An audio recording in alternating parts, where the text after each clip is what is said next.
Hello friends, welcome back to our channel. இன்றைக்கி இந்த வீடியோவில் நம்ம என்ன பார்க்க போகிறோம்னு பார்த்தீங்கன்னா, என்னோடய பர்த்டே விலாக் தான் பார்க்க போகிறோம். பர்த்டேக்காக நான் முன்னாடியே என்னெல்லாம் பண்ணேன், எனக்கு என்ன சர்ப்ரைஸ் கிடச்சிச்சு, பர்த்டே அன்னைக்கு என்ன பண்ணோம், அதை தான் வீடியோக்குள்ளே பார்க்க போகிறோம். பர்த்டேக்கு முன்னாடி நாள் பார்த்திங்கன்னா, நாங்கள் எங்கே போயிட்டுருக்கோன்னா த்ரெட்டிங் பண்ணுறதுக்காக தான் போயிட்டுருக்கோம். நான் வந்து 2 மந்த்ஸ்க்கு மேலே ஆச்சு த்ரெட்டிங் பண்ணி. ஏதாவது ஃபங்க்ஷன், இந்த மாதிரி ஃபெஸ்டிவல், ஏதாவது இம்பார்ட்டண்ட் ஒரு இது இருந்தால் மட்டும்தான் நான் த்ரெட்டிங் பண்ணுவேன். த்ரெட்டிங் பண்ணுறதுக்காக ஒரு 2 பில்டிங் தள்ளி ஆப்போசிட் பில்டிங்க்கு போயிருந்தோம். நான் ஜஸ்ட்டு த்ரெட்டிங் மட்டும்தான் பண்ணேன். ஹேர் கட் பண்ணணும்னு ஆக்சுவலாக பிளான் பண்ணியிருந்தேன், பட் ஹேர் கட் பண்ணலை. 2 மந்த்ஸ் கழித்து இப்போ தான் வந்து த்ரெட்டிங் பண்ணுறேன். ஜூலை 13th அன்னைக்கு பண்ணேன். நெக்ஸ்ட்டு வந்து இப்போ என்னோடய பர்த்டேக்காக பண்ணுறேன். இந்த த்ரெட்டிங் பண்ண போன பியூட்டி பார்லரில் வந்து க்யூட்டாக ஒரு கேட் இருந்தது, ரொம்ப அழகாக இருந்தது. 2 இருந்தது ஆக்சுவலாக, 1 தூங்கிட்டு இருந்தது. அதனால் அதை வீடியோ எடுக்கலை. அந்த கேட் கூட ஸ்ரீ வந்து ரொம்ப நேரம் சூப்பராக விளையாடிட்டு இருந்தான். அந்த கேட்டும் அவ்வளோ அழகாக விளையாடிட்டு இருந்துச்சு. அந்த கேட்டோட நேம் பார்த்திங்கன்னா பாப்பி. 2 குட்டீஸ் கூட்டிகிட்டு போயிருந்தோம். என்னோடய நெய்பர்ஹுட்டும் பக்கத்துலேருந்து வந்திருந்தாங்க. அவங்களோட பாப்பாவும் வந்திருந்தா. 2 பேருமே வந்து கேட் கூட ரொம்ப சூப்பராக ஜாலியாக விளையாடிட்டு இருந்தாங்க. நெக்ஸ்ட்டு பார்த்திங்கன்னா, பர்த்டேக்கு முன்னாடி நாளே வந்து என்னோடய ஹஸ்பண்ட் ஜஸ்ட்டு ஷாப்பிங் கிளம்பு அப்படின்னு சொல்லிட்டு சொன்னாங்க. நான் யூஸ்வலாக எப்போவும் கடைக்கு போகிற மாதிரி கிளம்பி போகணும். பார்த்தா திடீர்னு ஜுவல்லரி ஷாப்புக்கு கூட்டிகிட்டு போயிட்டு பர்த்டேக்கு கிஃப்ட்டு வாங்கிக்கோ, என்ன வேணும், கம்மல் வாங்கிக்கோ அப்படின்னு சொல்லிட்டு சொன்னாங்க. அதுக்கப்புறம் நாங்கள் கம்மல் எல்லாம் பார்த்துட்டு இருந்தோம். நிறைய டிசைன்ஸ் இருந்தது, பட் நான் வந்து ஸ்டட் டைப்பில் தான் பார்த்துட்டு இருந்தேன். அதுக்கு முன்னாடியே வந்து மலபாரில் போயிட்டு பார்த்துட்டு வந்தோம். அதுக்கப்புறமா பார்த்துட்டு சரி அங்கே கம்மல் வாங்கவே இல்லை, வந்துட்டோம். அப்புறம் அஞ்சனா ஜுவல்லரிக்கு வந்து நிறைய டிசைன்ஸ் பார்த்துட்டு நிறைய இருந்துச்சு. எனக்கு வந்து ஸ்டட் டைப் தான் எப்போவுமே பிடிக்கும். சரி இந்த டைம் வந்து இந்த மாதிரி ஒரு சின்னதாக பால்ஸ் மட்டும் தொங்குற மாதிரி கீழே தொங்குற டைப்பில் எடுக்கலாம் அப்படின்னு சொல்லிட்டு இந்த மாதிரி பார்த்துட்டு இருந்தோம். நிறைய டிசைன்ஸ் இருந்துச்சு, குட்டி குட்டியாலேருந்து பெருசு வரைக்கும் ரொம்ப நிறைய டிசைன்ஸ் இருந்தது. பட் வந்து இது எல்லாத்தையும் வந்து பார்த்துட்டு ஃபைனலாக இந்த 2 டிசைன் மட்டும்தான் நான் செலக்ட் பண்ணியிருந்தோம். இதில் எது பிடிச்சிருக்குன்னு சொல்லி கேட்கும்போது எனக்கு 2மே பிடிச்சிருந்தது. அதனால் நான் வந்து பர்த்டே கிஃப்ட் நீங்கள் கொடுக்குறீங்க, உங்களோட சாய்ஸில் எடுங்க அப்படின்னு சொல்லிட்டு அவங்கக்கிட்ட கொடுத்துட்டேன். அவங்க வந்து பார்த்துட்டு எனக்கு ஒன்று செலக்ட் பண்ணி கொடுத்தாங்க. நான் எந்த கம்மல் வாங்கினேன்னு சொல்லிட்டு பர்த்டே அன்னைக்கு வீடியோவில் போடும்போது காமிக்கிறேன். எத்தனை கிராம்னு பார்த்தீங்கன்னா, நான் வாங்கின கம்மல் வந்து 3 கிராம்ஸ் இருந்தது. நான் வாங்குகிற அன்னைக்கு பார்த்தா கோல்டு ரேட்டு 1 கிராம் வந்து 16 kg 750 ஃபில்ஸ் இருந்தது. ஊர் காசுக்கு வந்து 4300 rupees 1 கிராமு. மொத்தமாக வந்து இது கிராம் கணக்கு இல்லாமல் பீஸ் ரேட்டாக 64 kg சொன்னாங்க. பார்கெயின் பண்ணி 60 kgக்கு வாங்கினோம். அப்போ ரேட்டு பார்த்திங்கன்னா ஊர் காசுக்கு வந்து 15,500 rupees வந்தது. நான் என்ன ஜுவல்ஸ் வாங்கினேன்னு வீடியோவில் பின்னாடி காமிக்கிறேன். நெக்ஸ்ட்டு பார்த்திங்கன்னா, எங்கள் அம்மா வந்து ஊர்லேருந்து கொடுத்து விட்டாங்கன்னு சொல்லியிருந்தேன் இல்லையா, மருதாணி லாஸ்ட் வீடியோவில் நான் போட்டிருக்கேன். அப்பா அம்மா அனுப்பிய பார்சல்னு சொல்லிட்டு என்னெல்லாம் கொடுத்து விட்டாங்கன்னு சொல்லிட்டு மருதாணி கொடுத்து விட்டுருந்தாங்க. அதனால் அந்த மருதாணி இலையை வந்து பறிச்சுட்டு அரைச்சிட்டு நைட்டு வச்சிடலாம் அப்படின்னு சொல்லிட்டு மருதாணி இலையை எடுத்துகிட்டு இருந்தேன். நான் அந்த வீடியோவில் வந்து இதை ஆட் பண்ணலை, அதனால் ஆட் பண்ணியிருக்கேன். கூடயே பார்த்திங்கன்னா எங்கள் அம்மா மல்லிப்பூவும் கொடுத்துருந்தாங்க. அதையும் கட்டிட்டு பர்த்டே அன்றைக்கி நிறைய மல்லிப்பூ வச்சுருந்தேன். அதை வந்து அந்த வீடியோவில் ஆட் பண்ணியிருக்கேன், பூ கட்டுறது எல்லாமே. அதனால் மருதாணியை வந்து இந்த வீடியோவில் ஆட் பண்ணியிருக்கேன். மருதாணி அரைக்கும்போது கூட புளி வச்சு அரைச்சிங்கன்னா நல்லா டார்க்காக வரும் கலர். நெக்ஸ்ட்டு பார்த்திங்கன்னா, என்னோடய பர்த்டே என்றைக்குன்னா, ஆக்சுவலாக என்னோடய பர்த்டே வந்து 27th அன்னைக்கு தான். ஆனால் வந்து 26th நைட்டு வந்து 9:30க்கே வந்து கேக் கட் பண்ணிட்டாங்க. ஏன்னா இந்தியா டைமுக்கு வந்து 12 o'clock ஆகும், 9:30 இங்கே குவைத் டைம்னா. அதனால் என்னோடய ஆப்போசிட் ஃப்ளாட்டில் இருக்க அக்கா வந்து கேக் வாங்கிட்டு வந்து எல்லாரையும் கூட்டிகிட்டு வந்து எனக்கு வந்து ஒரு சர்ப்ரைஸாக இருந்துச்சு. 9:30க்கு கேக் கட் பண்ணாங்க. கரெக்டாக 27th ஸ்டார்ட் ஆகும்போது கரெக்டாக கேக் கட் பண்ணாங்க. எல்லோரும் வந்திருந்தாங்க. எனக்கு ரொம்ப ஜாலியாக இருந்தது. எனக்கு கேக் கட் பண்ணுறதுனா ரொம்பவே பிடிக்கும். அதுவும் எல்லோரும் வந்து குட்டீஸ் எல்லாம் வந்து ரொம்ப சூப்பராக இருந்துச்சு. டே ஸ்டார்ட் ஆகும்போதே வந்து கேக் கட் பண்ணிட்டோம். எப்போவுமே வந்து பர்த்டே அன்றைக்கி ஈவினிங் தானே கேக் கட் பண்ணுவோம். ஆனால் வந்து பர்த்டே ஸ்டார்ட் ஆகிற டைமே வந்து நான் கேக் கட் பண்ணேன். ரொம்ப ஹாப்பியாக இருந்தது. சோஃபி அக்காவுக்கு தான் தேங்க்யூ சொல்லணும் கண்டிப்பாக. அக்கா தேங்க்யூ அக்கா, நான் வீடியோலேயே சொல்லிடுறேன் உங்களுக்கு தேங்க்யூ. இவங்க தான் சோஃபி அக்கா. நெக்ஸ்ட்டு பார்த்தீங்கன்னா 27th மார்னிங் பர்த்டே அன்னைக்கு வாக்கிங்லாம் போயிட்டு வந்துட்டு தான் நெக்ஸ்ட்டு எல்லா ஒர்க்குமே ஸ்டார்ட் பண்ணேன். என்னோடய வீடியோஸை ரெகுலராக பார்க்குறவங்களுக்கு தெரிஞ்சிருக்கும். நான் இப்போ தான் கொஞ்ச நாளாக தான் வந்து டே இன் மை லைஃப் வீடியோஸ் எல்லாம் வந்து அப்லோட் பண்ண ஸ்டார்ட் பண்ணியிருக்கேன். அதே மாதிரி ஸ்ரீ வந்து ஸ்கூல் ஜாயின் பண்ணிட்டதால தான் நான் வாக்கிங்லாம் போக ஸ்டார்ட் பண்ணிட்டேன்னு சொல்லி புது ஷூ எல்லாம் வாங்கினேன். அதெல்லாம் வந்து லாஸ்ட் வீடியோஸில் அப்லோட் பண்ணியிருக்கேன், பாருங்கள் பார்க்கலன்னா. ஸ்டார்டிங்கில் வந்து ஒரு 15 minutes to 30 minutes வரைக்கும் வீட்டு பக்கத்துலேயே ஒரு ஸ்ட்ரெயிட் ரோட்டில் தான் வாக்கிங் போயிட்டு இருந்தேன். பட் இப்போ வந்து கொஞ்சமாக இன்க்ரீஸ் பண்ணிக்கிட்டேன். 30 minutes to 1 hour கிட்ட பீச் சைடில் வந்து வாக்கிங் போயிட்டுருக்கேன். நீங்கள் என்னோடய வீடியோஸை ரெகுலராக பாருங்கள், பார்த்தீங்கன்னா உங்களுக்கு தெரியும். பார்க்கலன்னா முன்னாடி இருக்க டே இன் மை லைஃப் வீடியோஸ்லாம் பாருங்கள். பீச் சைடில் வாக்கிங் போகிறது வந்து ரொம்பவே பீஸ்ஃபுல்லாக ரொம்ப சூப்பராக இருக்குது. மைண்டும் ரிலாக்ஸ் ஆகிடுது மார்னிங் டைமில். அந்த மாதிரி போயிட்டு வந்தோன்னா ஃப்ரெஷ்ஷாக டே ஸ்டார்ட் ஆகுது. போயிட்டு வந்துட்டு குளிச்சுட்டு அதுக்கப்புறமா வந்து நான் பர்த்டேங்கிறதால ஃபஸ்ட்டு சாமி கும்பிட்டுட்டு ஸ்டார்ட் பண்ணலாம் அப்படின்னு சொல்லிட்டு ஸ்டார்ட் பண்ணுறேன். இதுவும் ஒரு பர்த்டே ட்ரெஸ் தான் என்னோடது. ஆப்போசிட் ஃப்ளாட்டில் இருக்க அக்கா கேக் வாங்கி கொடுத்தாங்கன்னு சொன்னேன் இல்லையா, அவங்களே தான் வந்து இந்த ட்ரெஸ்ஸை எனக்கு கிஃப்ட் பண்ணாங்க. அவங்க இந்தியா வெக்கேஷனுக்கு போயிட்டு வந்திருந்தாங்க. நான் அந்த வீடியோலாம் கூட ஆட் பண்ணியிருப்பேன், அவங்க வெக்கேஷனுக்கு போயிருக்காங்க அப்படின்லாம் கூட சொல்லி வீடியோஸ் நிறைய போட்டிருக்கேன். நீங்கள் பாருங்கள், பார்த்தீங்கன்னா தெரியும். இதுவும் ஒரு ட்ரெஸ் அவங்க வாங்கி கொடுத்தது. அவங்க வந்து சைஸ் தெரியாமல் வாங்கிட்டு வந்ததால் வந்து கொஞ்சம் லூஸாக இருக்குது இந்த ட்ரெஸ்ஸு. அதனால் நான் ஷால் போட்டு மேனேஜ் பண்ணிட்டு தான் சாமி கும்பிட்ற வரைக்கும், ஜஸ்ட் அவங்க வந்து பார்க்குற வரைக்கும் இந்த ட்ரெஸ் போட்டுட்டு சாமி கும்பிட்டேன். அதுக்கப்புறம் வந்து அவங்க வந்துட்டதுக்கப்புறம் அவங்களுக்கு ட்ரெஸ்ஸை காமிச்சிட்டு நெக்ஸ்ட்டு வந்து என்னோடய ஹஸ்பண்ட் வாங்கி கொடுத்த டாப்பை வந்து சேஞ்ச் பண்ணிட்டேன். எப்படி வாக்கிங் போயிட்டு வந்தால் வந்து அந்த டே ஃப்ரெஷ்ஷாக இருக்கோ அந்த மாதிரியே தான் வந்து நம்ம சாமி கும்பிட்டோனாலுமே வந்து ஒரு பாசிட்டிவ் வைப் கிடைக்கும். அதனால் நான் எப்போவுமே ஃப்ரைடேஸில் சாமி கும்பிட்றது வேறு, பர்த்டே அன்றைக்கி வந்து ஸ்பெஷலாக சாமி கும்பிடலாம் அப்படின்னு சொல்லிட்டு சாமி கும்பிட்டுட்டு அதுக்கப்புறமா தான் வந்து இந்த டேவை ஸ்டார்ட் பண்ணேன். ஆஃப்டர்நூன் பார்த்திங்கன்னா ஸ்பெஷல் லஞ்சு செஞ்சு ஃப்ரெண்ட்ஸ் கூட ட்ரீட் மாதிரி சாப்பிடவே. மார்னிங் பிரேக்ஃபாஸ்ட்டுக்கு பார்த்திங்கன்னா சிம்பிளாக ப்ரெட் டோஸ்ட் மட்டும் போட்டுட்டு சாப்பிட்டோம். என்ன லஞ்சுன்னு சொல்லிவிட்டு நான் வீடியோக்குள்ளே காமிக்கிறேன் பாருங்கள். வாக்கிங் போயிட்டு ஃப்ரெஷ் ஆகிட்டு வந்து சாமி கும்பிட்டுட்டு அதுக்கப்புறம் பிரேக்ஃபாஸ்ட் சாப்பிட்டு முடிக்கவே ஒரு 10:30 கிட்ட ஆயிடுச்சு. அதனால் முட்டையை வேக போட்டுட்டு தான் நான் லஞ்ச் ஒர்க்கே ஃபஸ்ட்டு ஸ்டார்ட் பண்ணேன். லஞ்சு பார்த்திங்கன்னா ஒரு 10 பேருக்கு கிட்ட சமைச்சேன். அதனால் வந்து அப்போ தான் புதினா கொத்தமல்லி எல்லாம் வந்து ஃப்ரெஷ்ஷாக வாங்கிட்டு வந்திருந்தாங்க நிறைய. அதனால் அது எல்லாத்தையும் வந்து க்ளீன் பண்ணி வச்சுட்டு அதுக்கப்புறமா நம்ம ஸ்டார்ட் பண்ணோன்னா கரெக்டாக இருக்கும் அப்படின்னு சொல்லிட்டு அதுக்குள்ளே முட்டையை வேக போட்டுட்டு வந்து இதெல்லாம் வந்து க்ளீன் பண்ணிகிட்டு இருந்தேன்.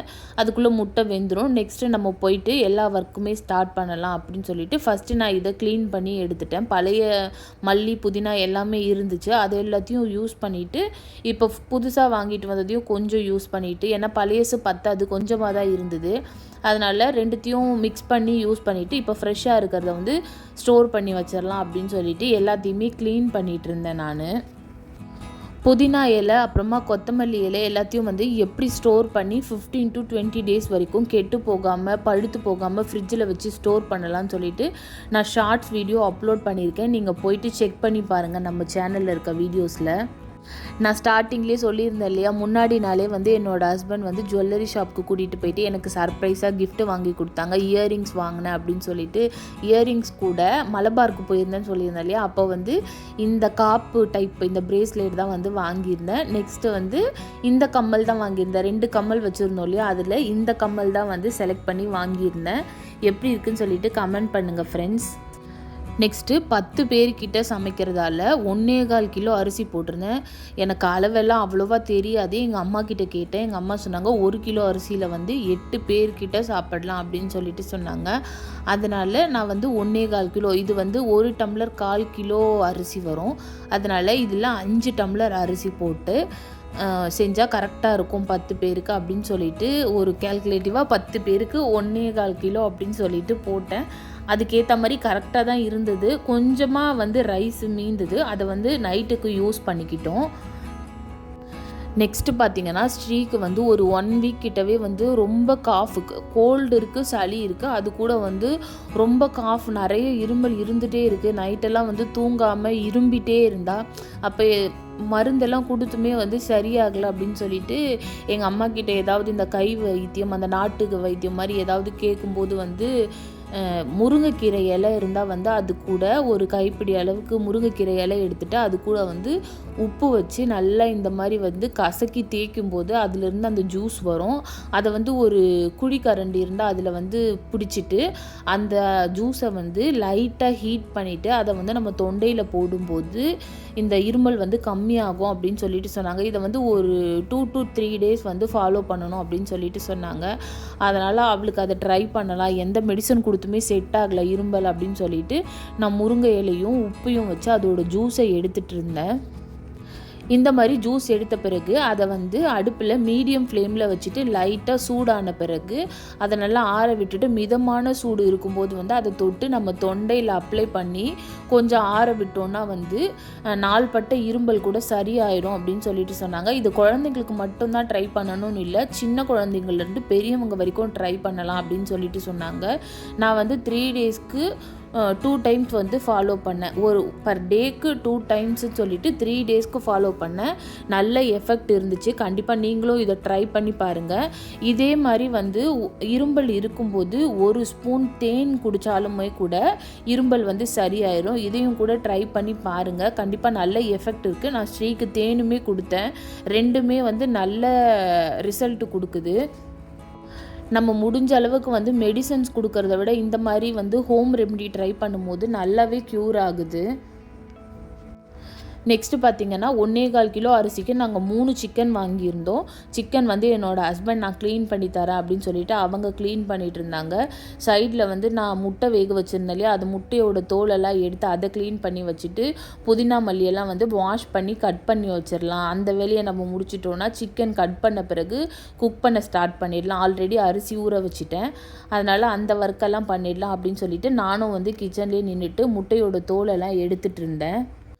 முட்டையோட வேலை முடிஞ்சுது. நெக்ஸ்ட்டு பார்த்திங்கன்னா பிரியாணிக்கு கத்திரிக்காய் கிரேவி பண்ண போகிறேன். எள்ளு வேர்க்கடலை எல்லாம் போட்டு கத்திரிக்காய் கிரேவி பண்ண போகிறேன். அதுக்காக கத்திரிக்காவை கட் பண்ணிகிட்ருக்கேன். இந்த கத்திரிக்காய் வீடியோ வந்து நான் ஷார்ட்ஸாக அப்லோட் பண்ணிட்டேன் ஆல்ரெடி. நீங்கள் வேணும்னா செக் பண்ணி பாருங்கள். நான் கீழே வேணும்னாலும் டிஸ்கிரிப்ஷன் பாக்ஸில் இதோட லிங்க் எல்லாமே ஷேர் பண்ணுறேன். நீங்கள் வேணும்னா செக் பண்ணி பாருங்கள். பிரியாணிக்கு பெஸ்ட் காம்பினேஷன் வந்து கத்திரிக்காய் தான். இந்த மாதிரி எள்ளு வேர்க்கடலெல்லாம் போட்டு செஞ்சோன்னா ரொம்பவே சூப்பராக இருந்துச்சு. சாப்பிட்ட எல்லாருமே வந்து ரொம்ப டேஸ்ட்டாக இருக்குது அப்படின்னு சொல்லிட்டு சொன்னாங்க கத்திரிக்காவை.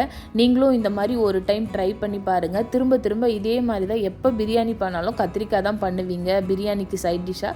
சிக்கன் கிரேவியை விட சூப்பரான டேஸ்ட்டுன்னு சொல்லலாம் கத்திரிக்காய். அந்தளவுக்கு ரொம்ப சூப்பராக இருந்துச்சு கத்திரிக்காய் கிரேவி. நீங்களும் வீடியோவை பார்த்துட்டு ட்ரை பண்ணி பார்த்துட்டு எப்படி இருந்துச்சுன்னு சொல்லிட்டு கமெண்ட் பண்ணுங்கள். அவ்வளோதான். பிரியாணிக்கு கத்திரிக்காய்க்கு ப்ளஸ் தயிர் பச்சடிக்கு எல்லாத்துக்குமே கட்டிங் ஒர்க் எல்லாமே முடிஞ்சுது. சிக்கனும் க்ளீன் பண்ணி வச்சாச்சு, மசாலா எல்லாமே அரைச்சி வச்சாச்சு. இப்போ நம்ம பிரியாணி பண்ணிடலாம். பிரியாணியோட வீடியோ ஷார்ட்ஸாகவும் ஃபுல் வீடியோவாகவும் ஆல்ரெடி நான் அப்லோட் பண்ணியிருக்கேன். அதனால தான் இன்றைக்கி ஷூட் பண்ணலை. அவ்வளோதான். பிரியாணியும் கிரேவி பண்ணி முடிச்சாச்சு. தம் போட்டுடலாம். தம் போடுறதுக்காக ரைஸும் கொட்டிட்டு மேலே வந்து கொஞ்சமாக நெய் ஆட் பண்ணிக்கிறேன். நான் ஸ்டார்டிங்கில் நெய் ஆட் பண்ணலை, அதனால் நெய் ஆட் பண்ணிவிட்டு ஃபுட் கலர் வந்து வேணும்னா ஆட் பண்ணிக்கலாம், இல்லைனா ஆப்ஷனல் தான். நான் கொஞ்சமாக ஃபுட் கலர் ஆட் பண்ணிவிட்டு கூடயே அது கூட பொடியாக நறுக்கின கொத்தமல்லி இலையும் பொடியாக நறுக்கின புதினா இலையும் ஆட் பண்ணிவிட்டு மேலே பிளேட் வச்சுட்டு ஒரு பாத்திரத்தில் தண்ணி பிடிச்சி தம் வச்சாச்சு. ஒரு 10 to 20 minutes கழிச்சு தம்லேருந்து ஓப்பன் பண்ணி பார்த்தா சூப்பரான பிரியாணி ரெடி. ஆக்சுவலாக ரைஸில் வந்து ஒரு இது குளறுபடி நடந்துருச்சு. என்னன்னு பார்த்தீங்கன்னா, இது வந்து பாஸ்மதி ரைஸ்ன்னு சொல்லி தான் வாங்கினோம். ஆனால் இது பாஸ்மதி ரைஸ் மாதிரி இல்லை, நார்மல் ரைஸ் மாதிரியே தான் இருந்தது. அது தெரியாமல் நான் பாஸ்மதி ரைஸ் மாதிரியே இருக்கவே போட்டு ட்ரை பண்ணோம். ஆனாலும் சூப்பராக தான் இருந்தது டேஸ்ட்டு. அதுக்கப்புறம் என்னோடய ஃப்ரெண்ட்ஸ் அண்ட் ஃபேமிலி கூட உட்காந்து சாப்பிட்டோம். குட்டீஸ் எல்லாமும் சாப்பிட்டாங்க. இந்த மாதிரி சாப்பிடும்போது ரொம்பவே சூப்பராக இருந்தது. ஊர்லனா ஓகே, நம்ம இந்தியாவில் ஃப்ரெண்ட்ஸ் அண்ட் ஃபேமிலி கூட நிறைய மீட்டப்லாம் இருக்கும். நம்ம நிறைய டைம் வந்து எல்லோரும் சேர்ந்து சாப்பிடுவோம் ஒரு ஃபங்க்ஷனுக்கு போனால். பட் இங்கே வெளிநாட்டு வாழ்க்கையை பொறுத்த வரைக்கும் வந்து நம்ம ஃபேமிலியில் இருக்கவங்க மட்டும்தான் எப்போவுமே ஒரே மாதிரி தான் வந்து ரொட்டீன் இருக்கும். ஒரு சில டைமில் வந்து இந்த மாதிரி ஒரு பார்ட்டி, இந்த மாதிரி கெட் டுகெதர் அந்த மாதிரி நம்ம ட்ரை பண்ணும்போது ரொம்பவே ஹாப்பியாக ரொம்பவே ஜாலியாக இருக்குது. கண்டிப்பாக நீங்களும் வந்து இந்த மாதிரி வெளிநாட்டிலலாம் இருந்தீங்கன்னா இந்த மாதிரி ஃப்ரெண்ட்ஸ் அண்ட் ஃபேமிலி கூட சேர்ந்து சாப்பிட்டு ட்ரை பண்ணி பாருங்கள். ரொம்பவே சூப்பராக இருக்குது இந்த மாதிரி சாப்பிட்டா. நெக்ஸ்ட்டு பார்த்தீங்கன்னா இந்த ட்ரெஸ்ஸும் என்னோடய ஹஸ்பண்ட் தான் வாங்கி கொடுத்தாங்க. இந்த பேண்ட்டில் என்ன ஸ்பெஷல்னு பார்த்தீங்கன்னா கீழே வந்து இந்த முடிகிற இடத்துல ஒரு கட்டிங் சின்னதாக ஓப்பன் மாதிரி இருக்குது. அந்த இடத்துல ஒரு 3 பட்டன் மாதிரி கொடுத்துருக்காங்க. இது வந்து லெகின்ஸ் மாதிரியும் இல்லாமல் ஜீன்ஸ் மாதிரியும் இல்லாமல் ரொம்பவே கம்ஃபர்டபுளாக இருக்குது. 2 பேக்கெட் இருக்குது, ப்ளஸ் இந்த டாப் ஒன்று. இந்த கம்மல் காப்போட டீட்டெயில்ஸ்லாம் வந்து நான் உள்ளேயே வீடியோக்குள்ளே ஆட் பண்ணியிருக்கேன். லாஸ்ட்டாக இன்னொரு டாப்பும் வாங்கி கொடுத்தாங்க, அதையும் ஆட் பண்ணியிருக்கேன். கண்டிப்பாக இந்த வீடியோ உங்கள் எல்லாருக்குமே பிடிச்சிருக்கும்னு நினைக்கிறேன். இந்த வீடியோ உங்களுக்கு பிடிச்சிருந்தா லைக் பண்ணுங்கள், ஷேர் பண்ணுங்கள், கமெண்ட் பண்ணுங்கள். மறக்காமல் நம்ம சேனலுக்கு சப்ஸ்கிரைப் பண்ணி வச்சுக்கோங்க. அப்போ தான் நான் போடுற நெக்ஸ்ட் வீடியோ வந்து உங்களுக்கு நோட்டிஃபிகேஷனாக வரும். இது வந்து இந்த ஓப்பன் டைப், இப்படி ஓப்பன் பண்ணிவிட்டு இப்படி வச்சுட்டு இப்படி இங்கே அழுத்தினா லாக் ஆகிடும், இங்கே அழுத்தினா இப்படி ஓப்பன் ஆகிடும். இந்த டைப் ஸ்டோன் எதுவும் இல்லை இதில். மார்னிங் ஒரு ஃபுல் ஹேண்ட் டாப் போட்டிருப்பேன், அதுவும் கிஃப்டாக வந்தது தான். இதுவும் வந்து கிஃப்டாக தான் வாங்கி கொடுத்தாங்க. இந்த ஷர்ட்டும் என்னோடய ஹஸ்பண்ட் தான் வாங்கி கொடுத்தாங்க. அவ்வளோதான், இதோட இந்த வீடியோவை நான் முடிச்சுக்கிறேன். நெக்ஸ்ட் வீடியோவில் மீட் பண்ணலாம். அது வரைக்கும் பாய், தேங்க்யூ.